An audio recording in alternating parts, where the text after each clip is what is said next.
One of the questions that came up at our table was, if there's compensation for a live donor if something goes wrong during the donation or afterwards, and also about leave. Will employers give leave to people who agree who want to be a donor? So, leave? I want to take the 6 weeks off or whatever for the procedure and recovery. Is that considered sick time in my normal sick time?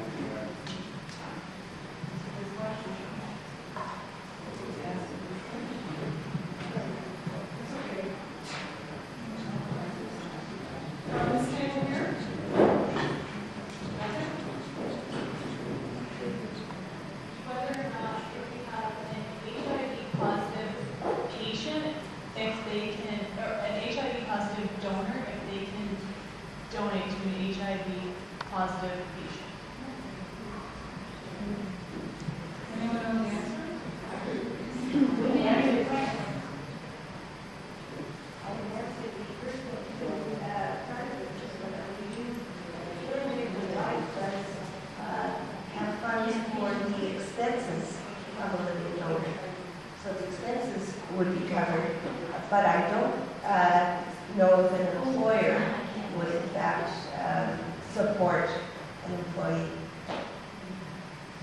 Did you hear the answer to the second question here? No.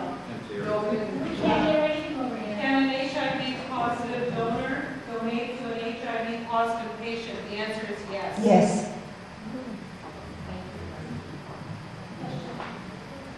Any other comments? Yes. If after somebody, if the donor becomes ill after donating, is that when compensation does kick in? Or are there any care for the person?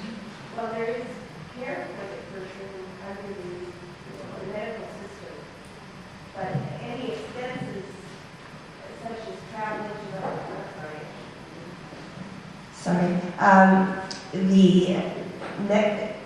the provision of health care is provided as per the provincial healthcare system, whatever province. But the expenses that may be related to traveling back and forth to the hospital or staying near the hospital would be covered by Trillium Gift of Life. It's actually covered by our Ministry of Health and Long-Term Care through the Trillium Gift of Life. Any comments from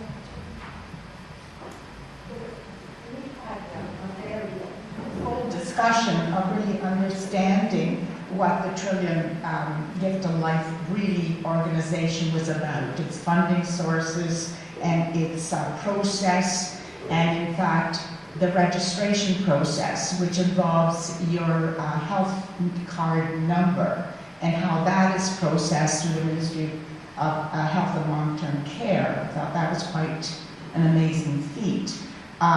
There's still some ripples in the process, however, it's coming along. One of our observations, if I'm speaking for the group, was that we really, that awareness of the Trillium Gift of Life organization, we don't believe is really there. And it would be great if there could be more something, advertising, for lack of a better word. But we also had a suggestion that perhaps one way of even encouraging this process better would be if there were tours that one could really visit to those transplant units to talk and see the sites, to see really what this thing looks like. We are also so privileged at our table to have a transplant recipient who was able to give us information. So we're just simply delighted. Thank you.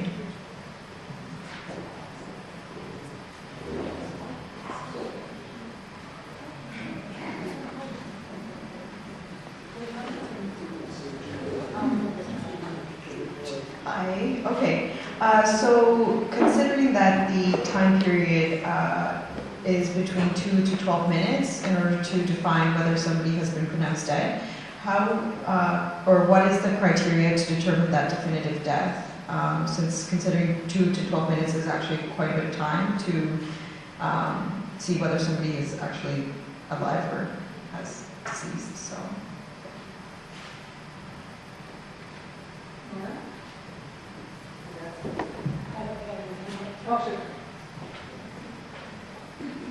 Okay, I think that point about cardiac death is, in fact, the heart has actually stopped, so it's observable that so people are actually saying this person is dead. And the reason that there's a kind of a problem, an ethical problem, or could be an ethical problem, because it very rarely happens, and so that's important too, is this possibility that a heart might start beating by itself, sort of unexplained, just one of those things. And so that's the reason for giving the extra period of time and waiting for at least 10 minutes. The people who've studied this and recorded the possibility of auto-resuscitation, I think it was around about 8 minutes, and nobody else, at least in recorded medical history, has recorded anybody's heart starting by itself later than that. So that's why the 10 minutes that we're talking about in Catholic hospitals here is somewhat arbitrary, but it's just to sort of make sure that we've definitely passed that 8-minute period.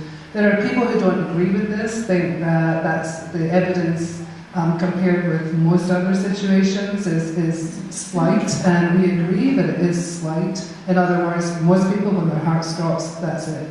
But I think we had to be as sure as possible that we were covering every eventuality, so that, in the words of Benedict XVI, the person is truly dead.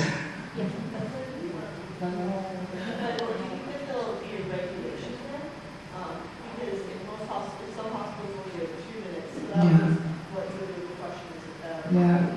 No, there is no legal regulation. Just as there is actually, even with brain death, there are medical policies and protocols, but in fact there is no legal definition of brain death or cardiac death. In other words, in both situations you're looking for flat ECGs or the cessation of the heartbeat. It has to be empirically observable, and that's what people are actually using. And so different places have different standards, but there's actually there's not a unifying legal requirement. So you can't look to that for the information. So that's why hospitals are able to have different protocols, because there isn't an overarching decision, and why it just makes sense to me anyway, that you would be as careful as possible in being absolutely sure that the heart is dead. In fact, it could have been the case from the very second that it stopped, but you're just giving it that grace period, if you like, to cover those eventualities.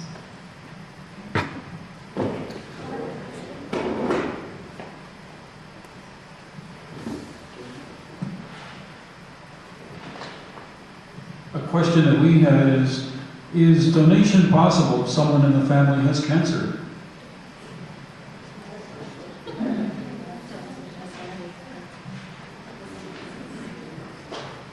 That's a common question. It's a frequently asked question, unfortunately.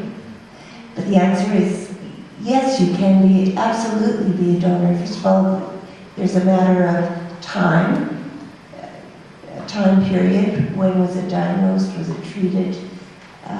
Secondly, you could donate tissue. You perhaps can't donate your liver if you have liver cancer, but you can donate your eyes or bone. So the answer is yes. People who have a history of cancer, we encourage them to register their consent.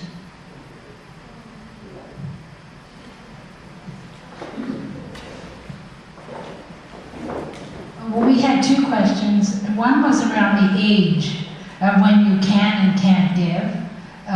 Is there an age limit? And the other one was the time of harvesting of death of the body or the organs, such as when somebody dies at home and the time between death and getting to where they're going to harvest. That seems to me to cause quite a big problem. So that was one of our two questions.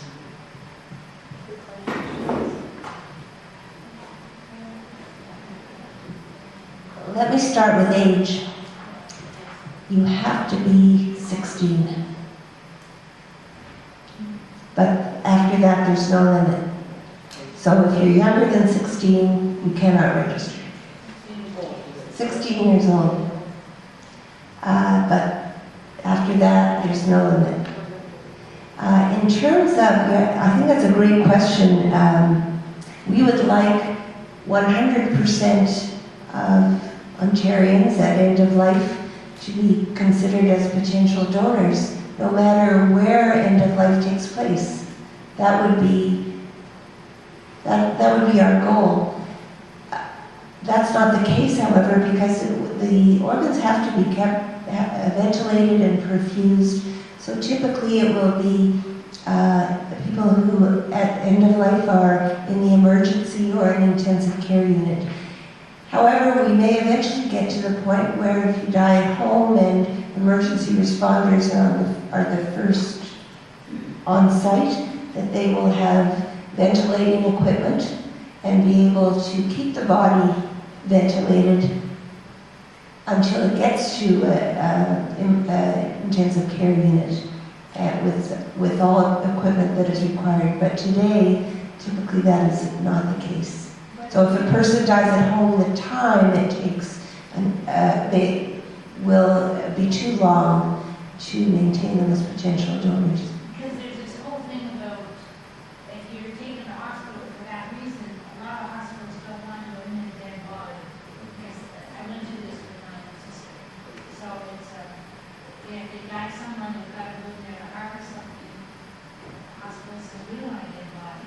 So you go through all that rigmarole again. That's another whole area. That is a whole other area. There's a great deal of education that has to take place in the healthcare community. We're talking tonight about the general public and asking for registration, but there's a lot of attention that has to be given to the healthcare professionals as well.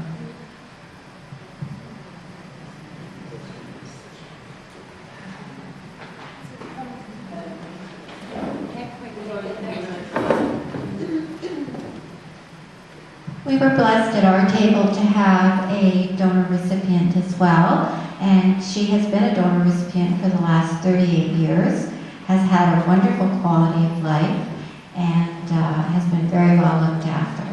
And this is thanks to Sick Children's Hospital, where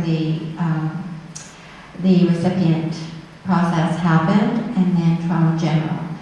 And the other question that we had was where the location of the transplant teams were in the province of Ontario.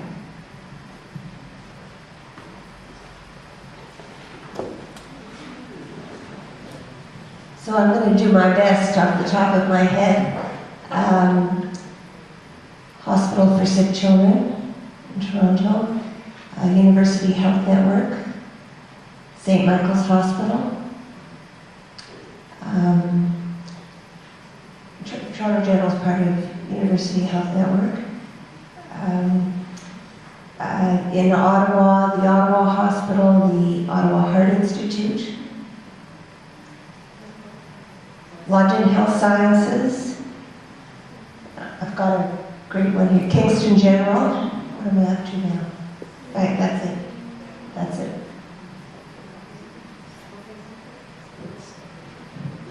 Are there any further comments or questions? In the event one of your young children needs a transplant, can the parents on behalf of your child donate organs in case your child passes away and that child with their organs can help another child that's waiting for organ transplant at Sick Children's Hospital? You were saying you have to be 16 years of age to register, but also to have, I thought you needed their consent at 16 to register. Okay, so what I'm trying to say is, I understood from your comment you had to be 16, okay? So what about all the young children that are at Sick Children's Hospital? Who gets to say, okay, I want to donate my children's organs? I understand, if I understand correctly, you're asking who, if the child can't register, how can they be a donor? Their legal guardian, who would typically be a parent, can consent on their behalf.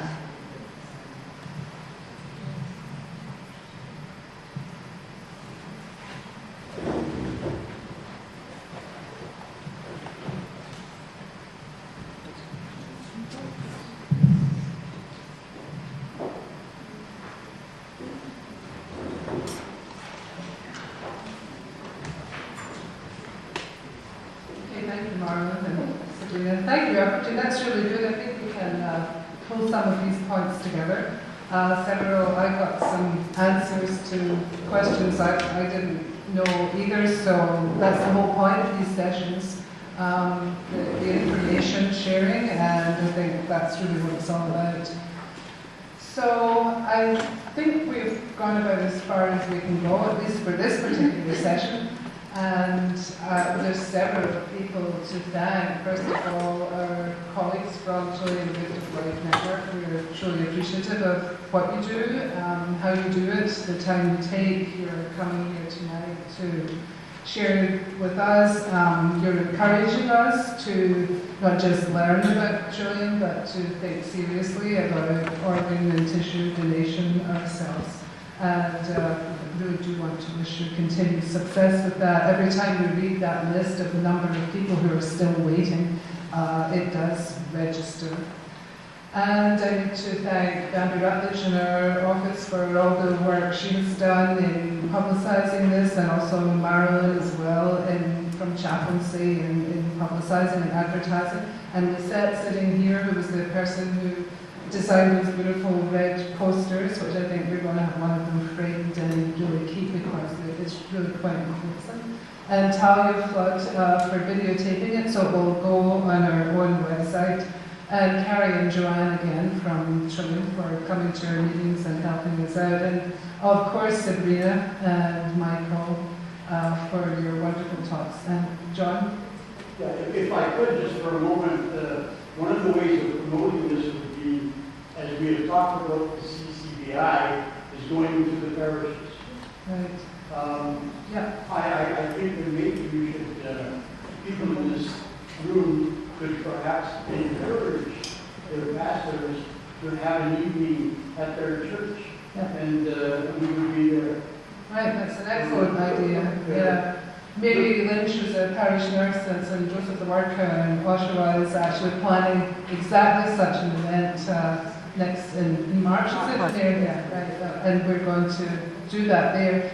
And Neil McCarthy, of course, from from communications and many other things, and the Archdiocese of Toronto has been very active in pamphlet promotion and the whole drawing up of this. I think that's a good idea, John. I know when we're doing people in the pews programs in the parishes, because we're talking about end of life, we usually get a chance to mention organ donation, but it is a mention really. So I think more work just doing these kinds of presentations, as long as the people from Chilean Gift of Life Network are happy to help, then I think that's an excellent idea. Sure, CCBI would be more than willing to do that kind of thing. So it just remains for me then to say thank you to all of you for coming out. I hope it has been informative and it's been a learning process. And I just want to thank you on behalf of Chaplaincy and Chilean Gift of Life Network and CCBI. Thank you for your support and safe home.